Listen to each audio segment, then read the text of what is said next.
Hello, everyone. Thank you for being here today. We're going to start our work session. We have a session on the Raleigh Housing Authority, getting an update, I believe. So, Evan? Good afternoon, Mayor, members of council. Yes, so we're excited to have this opportunity to share with you information from our partners at the Housing Authority. We've had so many conversations at this table about our affordable housing development efforts as a community. And of course, Raleigh Housing Authority does play a significant role when you think about those stakeholders that are in that space with us, working towards the same goal. And so today you'll get an update about the current state of affairs in the Housing Authority and a little insight into the strategic, kind of the new strategic direction that the Housing Authority will be taking in the future.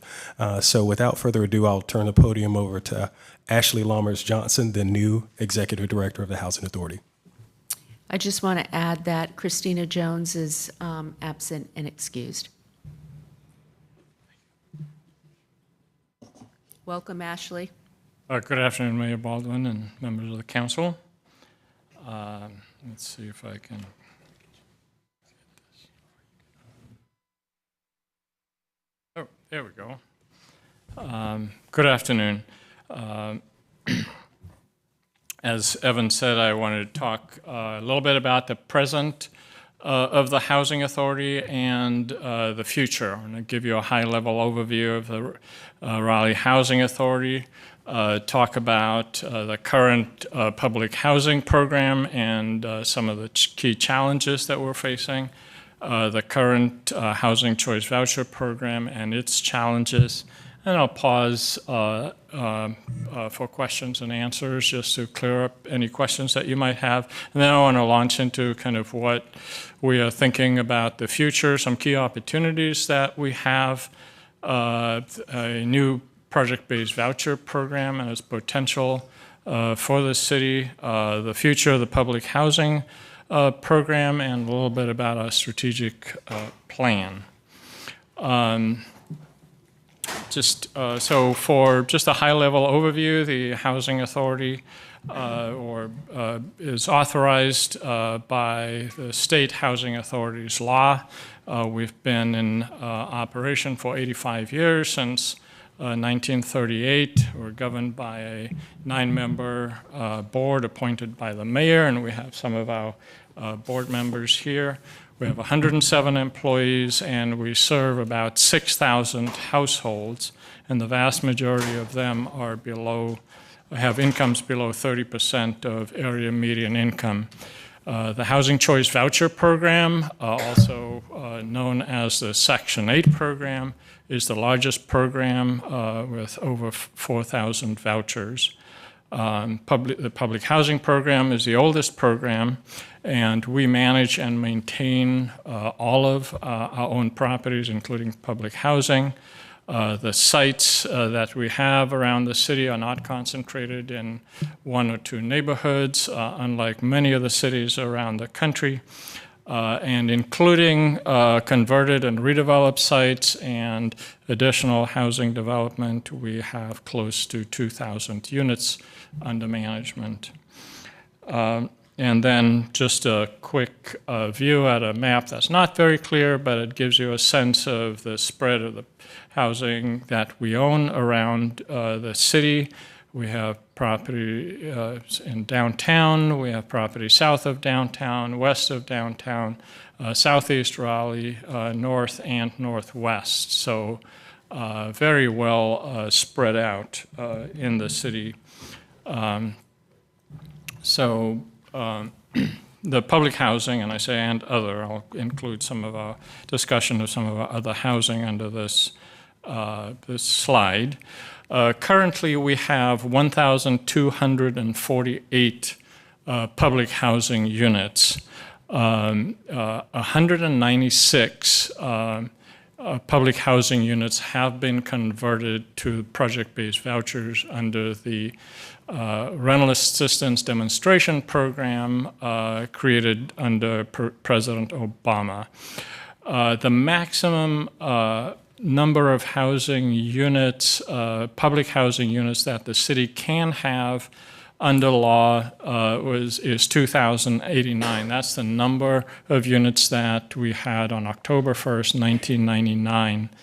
And so this is a little bit of, might not be that clear to you, but we have 654 units that we lost through redevelopment and other situations, and these are the so-called fair cloth units. And under the law, we can develop 654 public housing units. There's no funding for it, but we will get operating subsidy and capital subsidy for the operation of those units if we do develop them. So the eligibility for the public housing program is up to 80% of area median income at the time of admission to the program. Obviously, people can, if they improve their economic conditions, they can make more than that, and we, they don't have to move out if they don't meet that criterion anymore.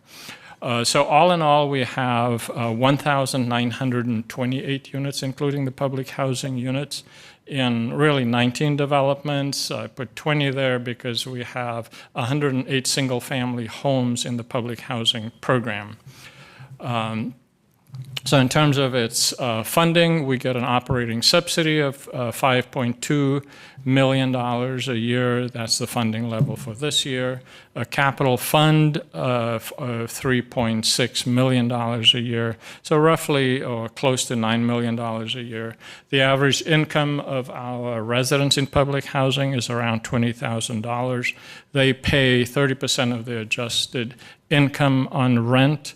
And that's kind of the limit of what they pay, unlike the Section 8 program, which is slightly different, and the waiting list at this point is at 7,250. Challenges in the public housing program. We are almost completely dependent on federal appropriations for public housing, which sometimes is a good thing, but when things go wrong, it's not such a good thing to be that dependent. We have fluctuating and uncertain annual federal appropriations, and we see that drama being played out today in Washington, D.C., where the government might shut down and the flow of funding might be interrupted. Major challenge for us is aging and deteriorating properties with significant capital needs. The program, as is all of our programs, is overly regulated and administratively burdensome. We get inadequate capital and operating subsidies to operate these housing developments. They represent high concentrations of extremely low-income households. We get no funding for services, let alone wraparound services, and no funding for the development of new public housing. So those are the challenges on the public, or some of the challenges on the public housing side. The Housing Choice Voucher Program, we have 4,180 total vouchers that are authorized. Our utilization percentage today is at 91%. Compared to North Carolina as a whole, it's 80% versus 91%. And in the U.S. as a whole, the average utilization of vouchers is 85%. So while we are above those numbers, 91% still means that there are 360 to 380 vouchers that aren't utilized in the current market. We got $3.6 million in administrative fee to pay for the administration of the programs. We have 802 Housing Choice Voucher landlord partners. Unlike public housing, where initial eligibility is 80% of area median income, the Housing Voucher Program, the upper limit of eligibility for first-time voucher holders is 50% of area median income. Right now, our payment standard, or the maximum rent that can be supported with a voucher, we have increased that to 120% of the HUD fair market rents. We got good news last week that from HUD that sets the new fair market rents at just over 17% over the current fair market rent, so a significant increase there. Ideally, in this program, clients pay 30% of their adjusted income, but if they choose a unit that is over the payment standard, over that maximum rent, and that unit meets the rent reasonable standards, they can pay up to 40% of their adjusted income on rent if they so choose. Later, of course, once they're in a unit, if rents change, they are allowed to pay more than 40%. Not ideal, but that's what the program allows. The average income for folks in the Housing Choice Voucher Program is $17,800, and we have a waiting list of 8,500 households. So, challenges, some of the challenges are the same: fluctuations in appropriations, the subsidy seldomly keeps up with the rent market. That might be different this year. Major challenge in Raleigh's tightening housing market is that landlords are exercising choices. Housing choice voucher landlords, some terminate contracts, and new landlords or other landlords who are not on the program have choices to rent to folks without a voucher, so they exercise that choice. The program is very highly regulated and, again, administratively burdensome. We spend a lot of time trying to find out what people make, how much they make in order to set their rent, instead of maybe helping them to find ways of increasing the income. So we spend a lot of time on administration. We suffer the effects of the pandemic that a lot of employers have suffered, with the Great Resignation and other impacts that have also plagued other programs around the country. So we've lost trained and experienced staff and had to regroup to hire and train new staff. And overall, there has been, over a couple of decades, very little new vouchers provided. This year, we did get an allocation of 38 new vouchers under kind of fair share allocation.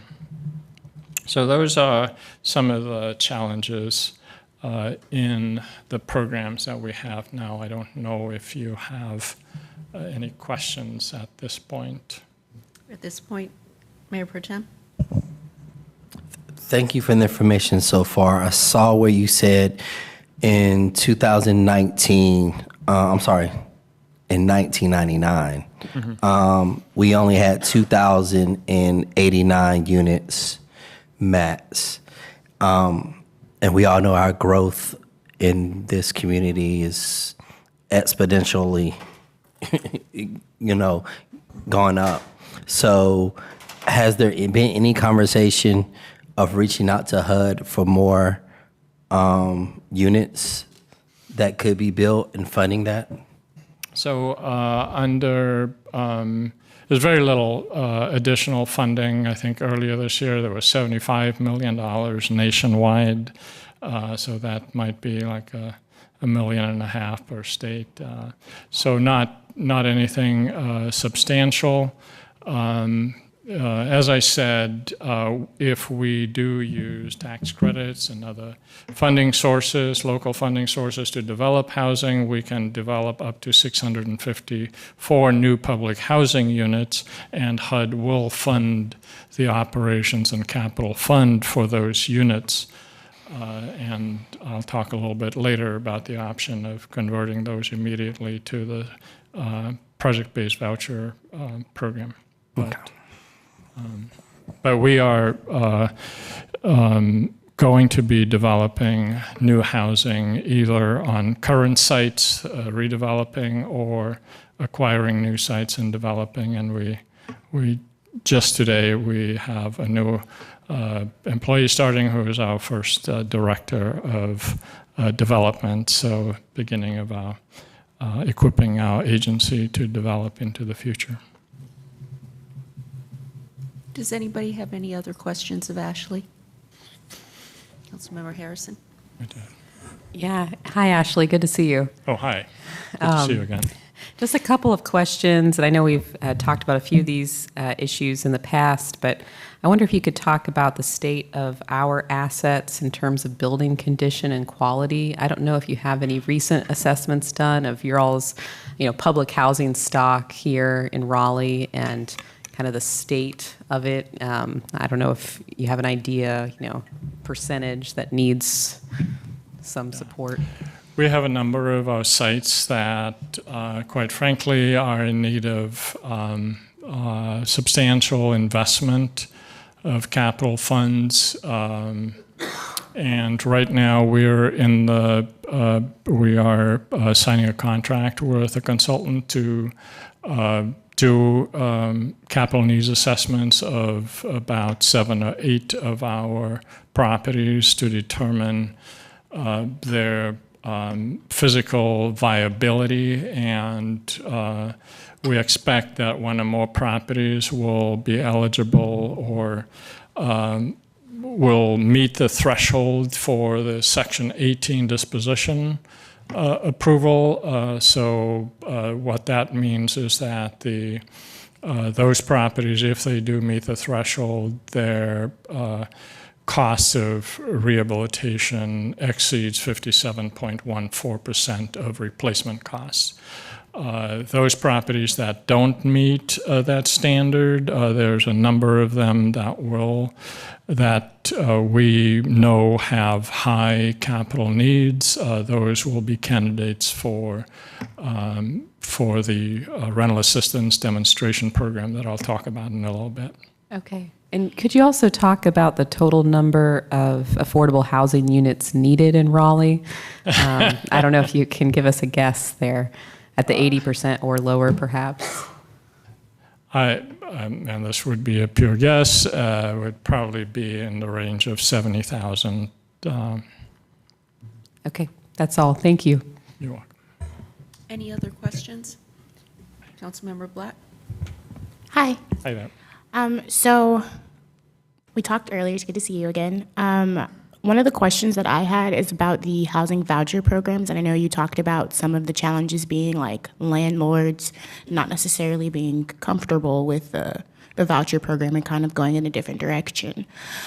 So my question is kind of around the role or the possibility of partnerships with nonprofit agencies that like work directly with landlords to like kind of help mitigate the risk. I know I've met a couple. I was like sitting here looking it up. It's called the Lotus Campaign, and they do work around like working directly with landlords and nonprofits to be able to help kind of like mitigate the risk and like help them feel more comfortable with it. And they have like a whole model around like the work that they do, but it's been pretty successful in Charlotte, and I don't know if there's like room or opportunity for the Raleigh Housing Authority to kind of like partner with an organization like that or look into like options that could help with that issue. Because I know we have a lot of people with vouchers and not as many people that are like willing to accept them. Right. So I know that in Wake County, there is an effort to educate and connect folks with landlords. The extent of the success, I don't know, but I know that we can make more efforts in trying to attract landlords to the program. We have, as I said, we've increased our payment standards to 120%. That had some impact earlier this year. We've seen some movement there. Wake County also provides $500 per new unit that is leased on the voucher program. The Housing Authority provides $500 for the same purpose, but there's a lot of engagement that we can and will do with landlords. We did an assessment of survey of our landlords and our other stakeholders, public housing, residents, housing choice voucher folks, our staff and so on, to just get a baseline sense of how they feel about the program. And there's very strong support among the landlord community that are in the program, for the program. Many of them are willing to, if they had more units, they would lease more units. But there are some concerns that some have, and we're working on trying to make the program more efficient so that folks don't have to wait for contracts to be signed as long as they have been. That's really interesting. I was just curious about that aspect, and if there's opportunity, because you guys are in authority, so kind of like an agency. So if there's opportunity to work with nonprofits that are kind of doing that work already. Oh yeah, one of the things that we will be focusing on and are focusing on, that I've been focusing on, is building partnerships with local nonprofits, whether they're housing providers or others. So you'll see the Housing Authority make very significant efforts to partner with the community organizations, other housing providers, and I'll talk about that in just a little bit. Okie dokie, thank you so much. Right. Any additional questions? Councilmember Patton? Yes, hi, thanks for this. I just wanted to make sure I'm understanding correctly.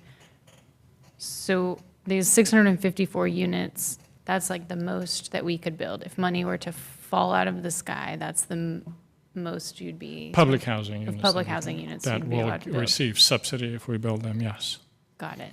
Yeah, it's the so-called Faircloth Act that was passed in 1999 that capped public housing in every city and community around the country. Got it. And I guess this might be just restating Councilmember or Mayor Pro Tem's question. There's not a way for us to petition to have more? I mean, based on some of these numbers, a wait list of 7,000 for public housing units, even if we, could find all the money needed to build the 654, that would be woefully inadequate, it sounds like. It would be, yeah. The program that has had the most success in adding units in the last 2 to 3 decades is the tax credit program, and that's been the most successful in increasing and preserving housing around the country. We can always, and I make my trips to DC to advocate, and through the industry organizations that we're a part of, we make that pitch, and often it is just, can we get the same as we had last year or a little more? And this year there's very little, or at least in the proposal on the House side, there are significant cuts in some programs, not the Housing Choice Voucher Program and public housing so much, but home and CDBG.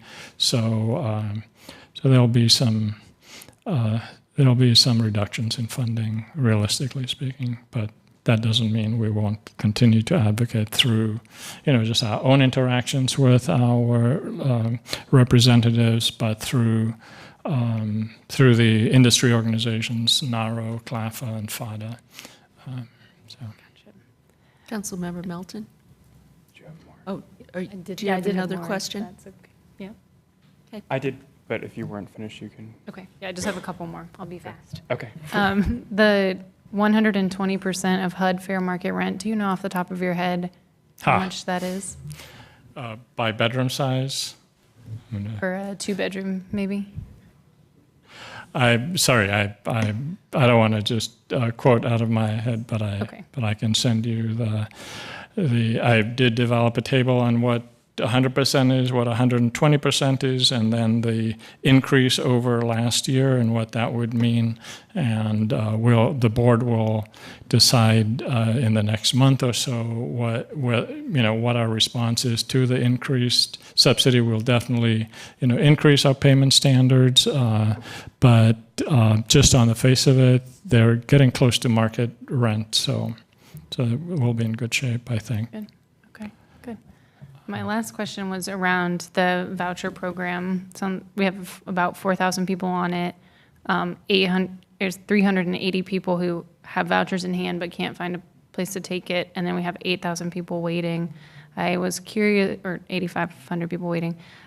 I'm curious, like, do people roll through the voucher program? Like, I'm curious how these 8,000 people on the waiting list can ever become not on the waiting list. Some of those folks live in Wake County and some of those don't. So we provide a preference for households who work or live in Wake County. So that's not a good measure of the actual need, but the need outstrips the supply easily. So roughly, I would say 200 folks net vouchers turnover a year. So that's kind of what we experience sometimes. And recently, it's been more than that on the average per month. And partly because some landlords are, seeing opportunity elsewhere. And so we see a lot of turnover for that reason. Thank you. Councilmember Melton? Hey, thanks for being here. I was going to hold my question for the next session to see if you went over it, but you mentioned it briefly, so I figured I'd ask now.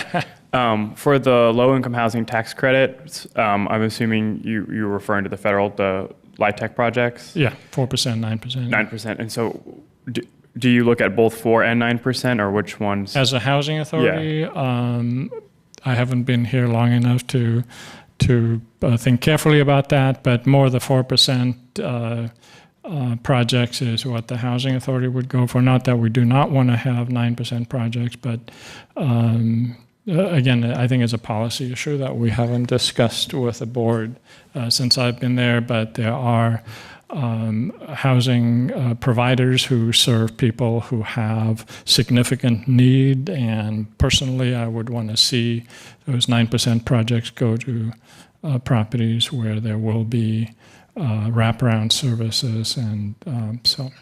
That was going to be my next question, and I think we talked about this when we met on the phone, but it's my understanding for the 9% projects, you have to score basically perfectly to qualify, and a lot of that is access to grocery stores and transit and bus stop improvements, and obviously we know in Raleigh, like a lot of cities, we have areas that are food deserts, and so it makes those projects very challenging in large parts of the city. And I'm curious if there are things we can be doing to be helpful to break down some of these barriers that are separating uses, and then also if there's a strategy for working with maybe some of the for-profit housing developers about trying to talk about, well, these are things that could be beneficial if you could include a grocery store in your development or your project, then that would help, I think, open up more of the city to some of these LIHTC projects. Right.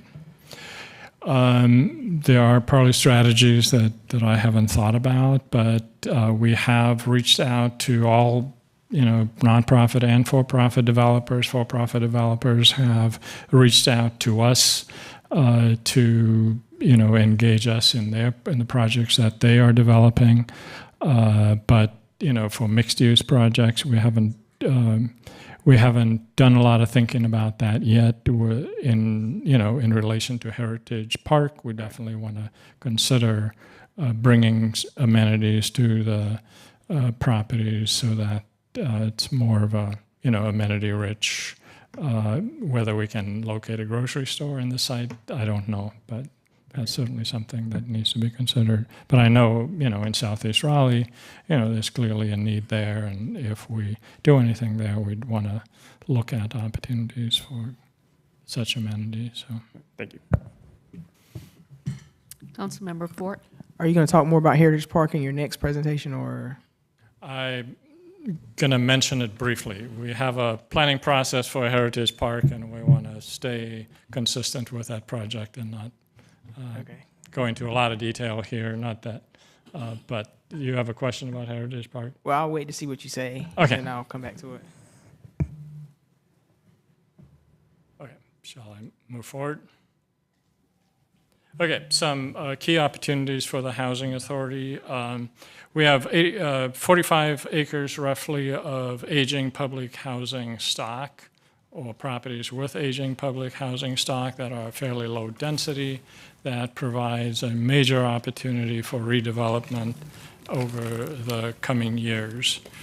We have a diverse set of repositioning tools for public housing developments developed in the last 10 or so years by HUD. As I've already mentioned, the Faircloth potential of 654 additional public housing units. We have access to a range of financing tools, including being able to issue our own municipal general revenue bonds once we get a credit rating. And there's strong local support, county and city support for affordable housing, so that's a major opportunity. The Raleigh Housing Authority has a strong balance sheet, strong financial position. We have great potential for strategic partnerships that we essentially have not done in the past, and so we look forward to working with new partners and nurturing those partnerships. We have the ability to project base up to 30% of our voucher funding, which equates to about 1,250 units of housing. We have the ability to align allocation of federal funds with local and county funders.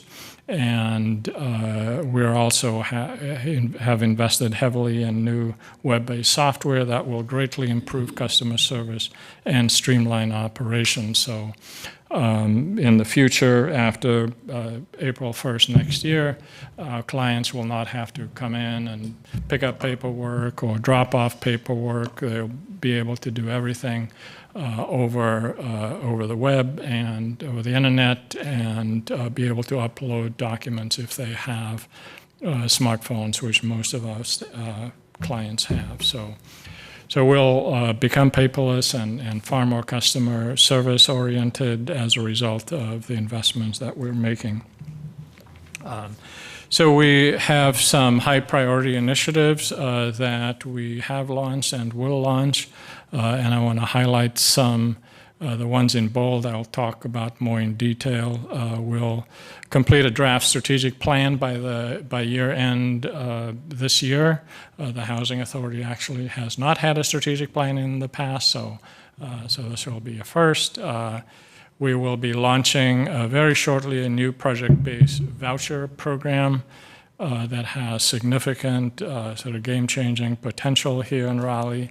We are completing a capital needs analysis of all of our aging public housing sites. That should be complete within the next 2 to 3 months. And we will be deciding on repositioning plans for our aging public housing sites. And then we will complete the Heritage Park redevelopment planning within the next 4 to 5 months. And we are creating and equipping our Raleigh Housing Authority Development Department and moving forward to do that. So first I want to talk about the project-based voucher program. So a project-based voucher is essentially a voucher subsidy that's tied to a unit. The subsidy doesn't move with the participant. So project basing essentially means converting a tenant-based voucher to a project-based voucher. As I indicated earlier, we can project-base 30% of our voucher authority, which is about $11 million a year. And that equates to about 1,250 vouchers. These project-based vouchers are allocated competitively, typically through an RFP, but can also be allocated through a process that has been competitive that's awarded funding for affordable housing. The project-based voucher contracts can be signed for and written for up to 20 years. So that's a big opportunity.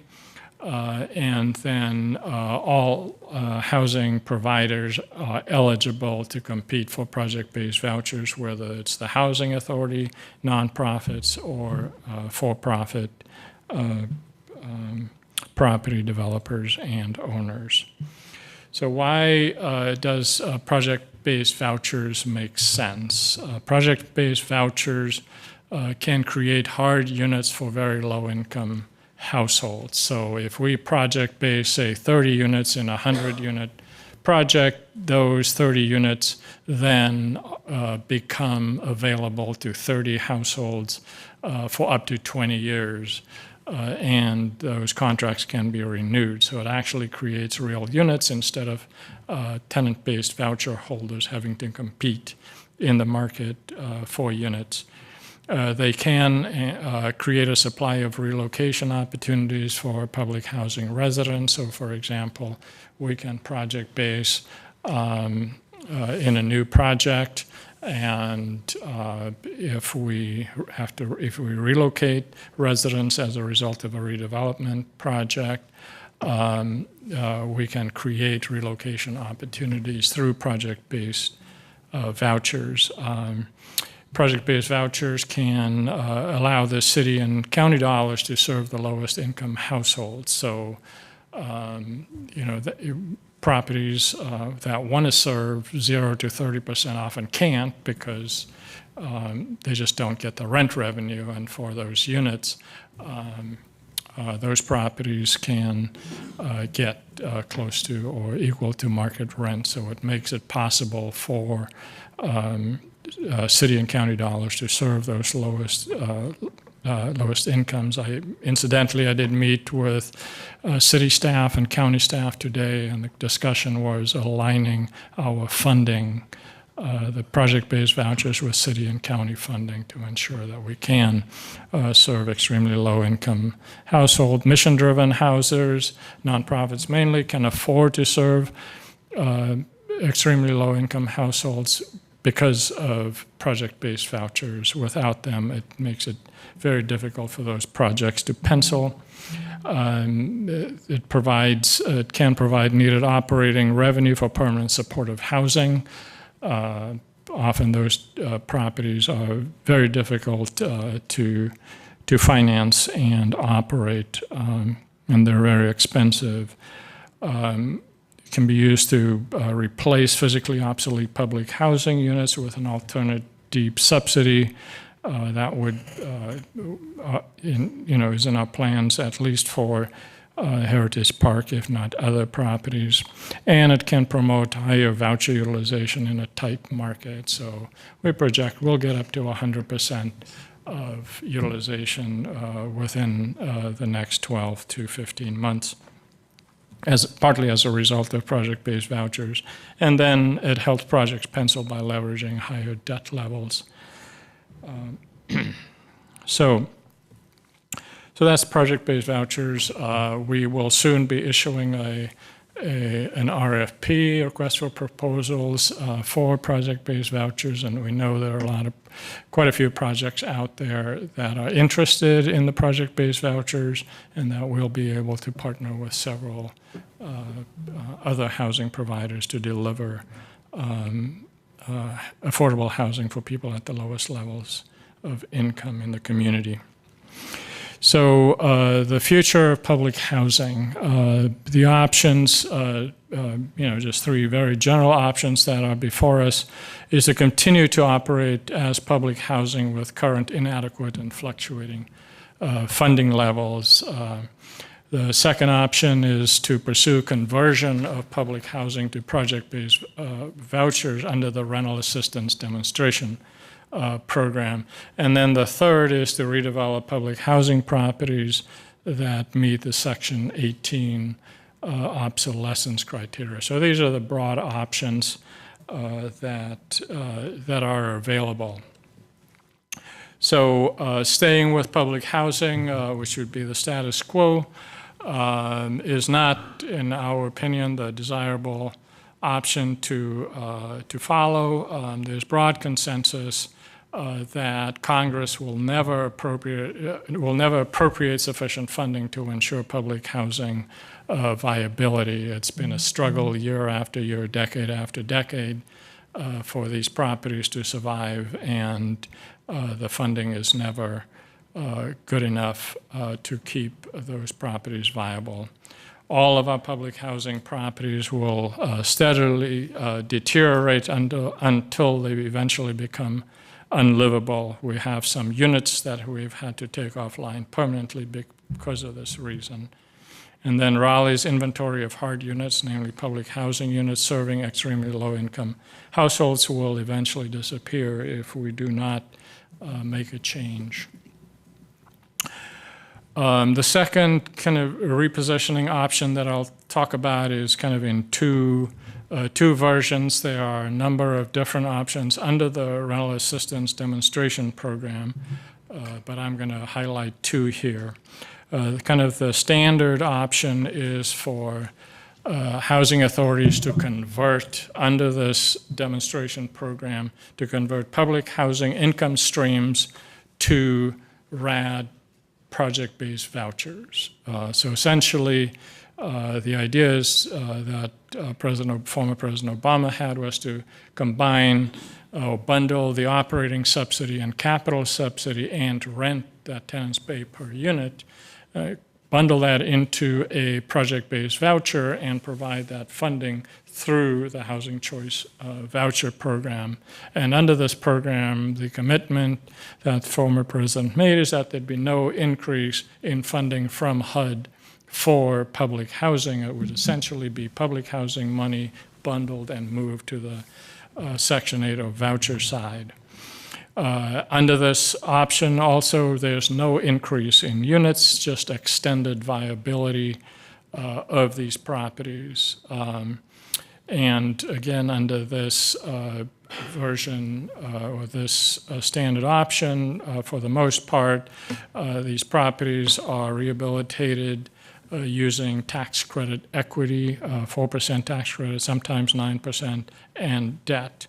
To date, around the country, $7 billion of construction have been completed since 2011, improving 120,000 public housing units. There's about 1.1 million public housing units around the country, so at a cost of about $60,000 of renovation per unit, which would never have been possible under the current funding of public housing.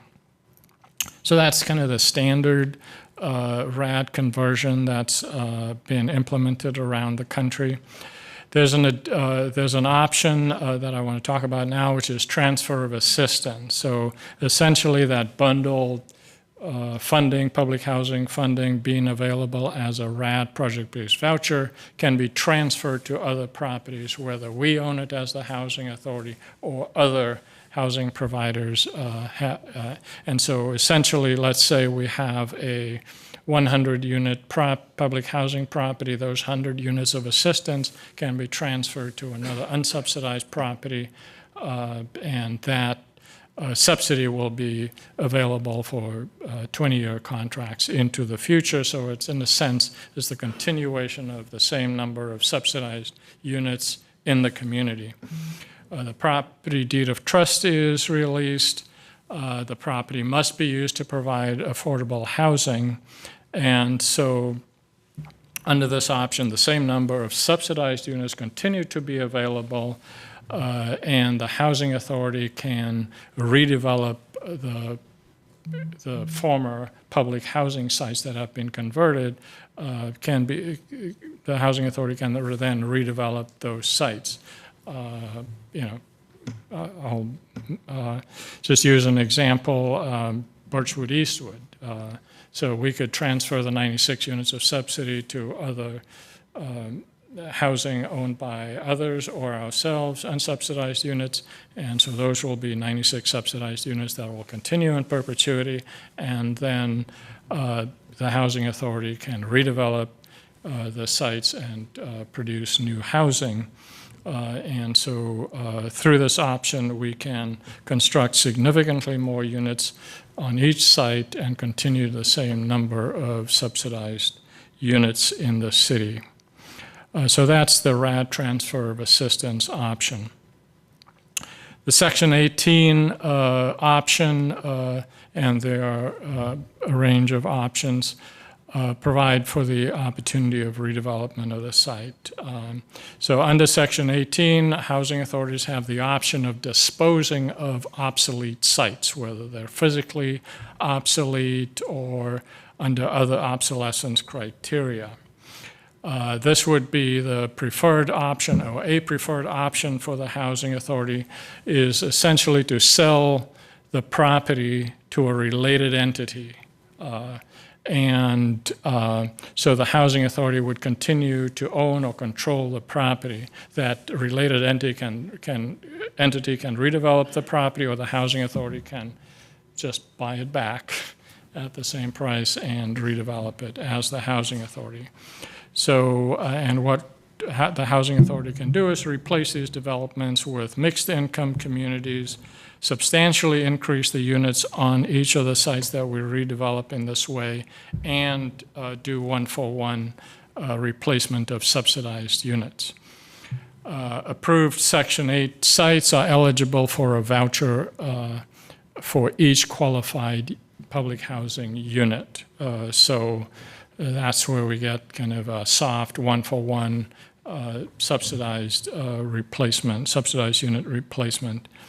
Heritage Park, 3 or 4 years ago, under analysis, did meet the physical obsolescence test. We will have to confirm that in our latest round of analysis. And so, as I said earlier, the threshold is 57.14% of replacement cost. The analysis showed that Heritage Park's renovation costs would exceed that threshold. And so while Heritage Park may still meet that physical obsolescence test, there may be other sites that are eligible for Section 18 disposition. So that's the Section 18 option. So just in short, at this point in our analysis and looking at our properties, these are the preferred options. Section 18 eligible sites, we obviously would obtain new vouchers for every existing eligible unit, and we can redevelop the sites with substantially more affordable units, including one-for-one subsidized housing replacement. So this would actually bring in more federal subsidy into the community and allow us to redevelop these sites. Transfer of assistance would be a second option because it has some of the same advantages. So we can transfer assistance to unsubsidized properties, making that subsidized resource available in perpetuity. And then in addition, we have the opportunity to redevelop those sites, again, with substantially more affordable housing units. And then lastly, and this would be under Section 18 and the transfer of assistance option, we can dispose of the sites and use the proceeds rather than redevelop it. We can use the proceeds to acquire other sites for development of substantially more affordable units, including subsidized housing units. So those are at this point would be preferred options for the public housing units that have not been redeveloped and that have not been converted under the RAD program.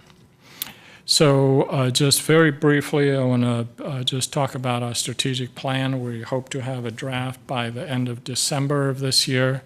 It'll include some key strategic elements. One, with respect to our clients and landlords, we want to prioritize excellent customer service and respect, and we will design and implement strategies to achieve that. For employees, want to make sure that we have high organizational health as measured by engagement and employee satisfaction. We have already identified strategies and moving forward to increase organizational health, pursuing those goals. For our programs, we want to consistently increase operational excellence. We want to create and strengthen new partnerships. This will be a major initiative of the Housing Authority going forward, developing and sustaining those partnerships. And as far as our housing is concerned, we want to significantly increase affordable housing in mixed income communities around the city.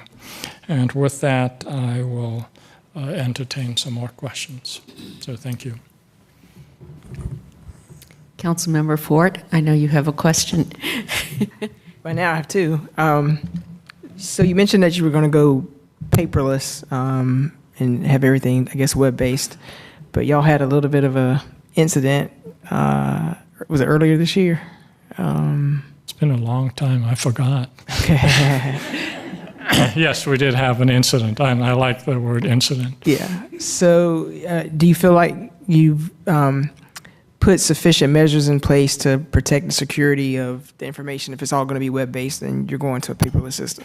Yeah, so we have, with the assistance of a highly skilled team of cyber security experts from the National Guard, we've put in place measures to redesign our networks, segment them in a way that would maximize security for us. We are,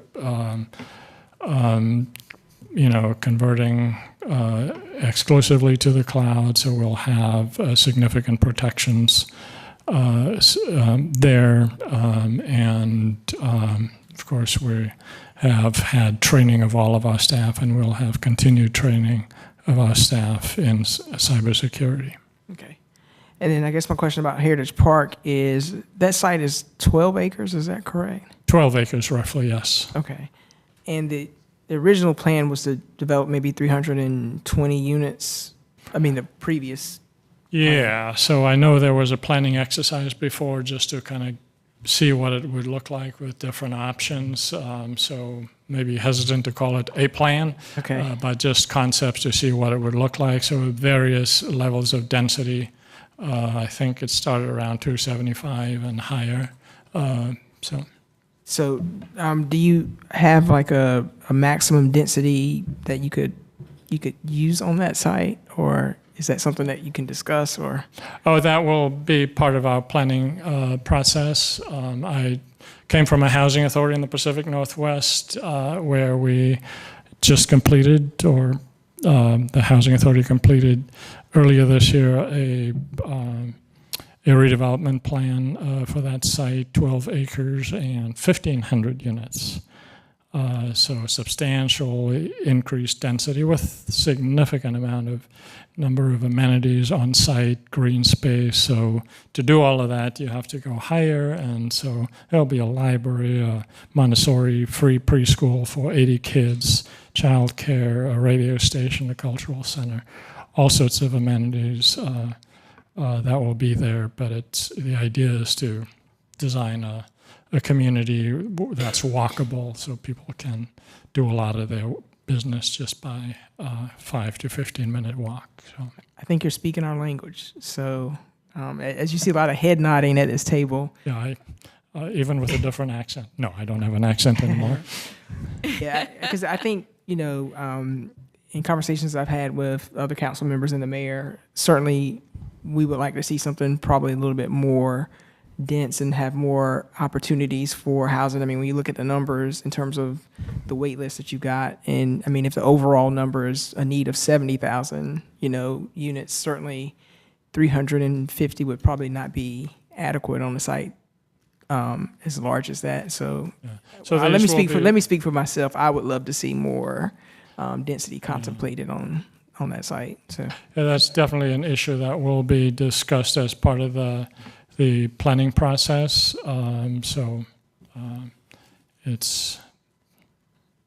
Density is one of the key issues. I like to think of, we're 85 years old now, 85 years from now, what are we going to think about what we did in 2023, 2024? Any other questions? Well, I definitely co-sign, let's get a Montessori school, let's get daycare, dental office, co-sign all of that. I just wanted to ask and make sure I understood, when you're talking about the the transfer of assistance one of these options where we're taking the units and sort of funding them elsewhere? I was curious, like, what's the sort of user experience? Like, if I'm one of the residents who's lived in the public housing piece, do I move physically or? Okay, so, if we do that, we would do what we're thinking about at Heritage Park, is identify options for people to relocate to other public housing units, units of other, other housing providers. New tax credit properties coming online are excellent opportunities. Project basing we could put a hold on a bunch of units and move people, but it'll be the choices of residents of where they want to go. We will provide relocation counseling, relocation specialists for every site that is affected in order to be able to do that. So that's one of the things that will be done. In some sites, there might be a new site under development, let's say 100 units. And so not only could we transfer the assistance, but maybe some of our residents may be interested in living in that other property that will receive.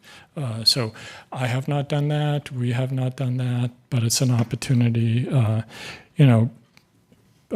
years ago, there were over 500 units of senior housing awarded tax credit, 4% tax credits. That's a lot of units that come online. To me, those are opportunities for our folks to move to if they choose to, and good housing opportunities.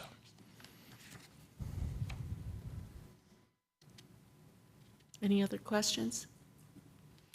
I would just like to reiterate what Councilmember Fort said.